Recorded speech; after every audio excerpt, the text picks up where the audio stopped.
এবার Jessore circuit house পাড়ায় শিশুকে ধর্ষণের চেষ্টা, যুবককে গণপিটুনি দিয়েছে জনতা। যশোরে থামছে না শিশু ধর্ষণের ঘটনা।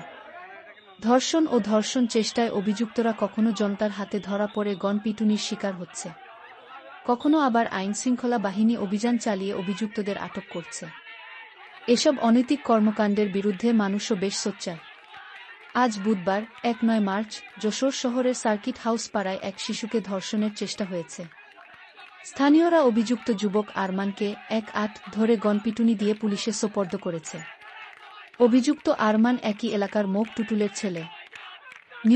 নিউ লাইন কোতোয়ালি থানা পুলিশ ও সংশ্লিষ্ট এলাকাবাসী সূত্রে জানা যায়, আজ বুধবার যশোর পৌর ৫ নং ওয়ার্ডের খটকি সার্কিট হাউস পাড়ায় ৪ বছর ৭ মাস বয়সের এক শিশুকে ধর্ষণের চেষ্টা করে একই এলাকার আরমান নামের এক যুবক।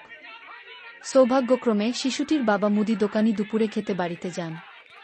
ঘর খুলতেই দৌড়ে পালিয়ে যায় আরমান।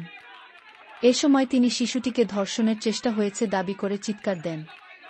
স্থানীয়রা ছুটে এসে অভিযুক্ত আরমানকে পাকড়াও করে গণপিটুনি দেয়। খবর পেয়ে কোতোয়ালি মডেল থানার পুলিশ ঘটনাস্থল থেকে অভিযুক্ত আরমানকে উদ্ধার করে থানা হেফাজতে নিয়েছে।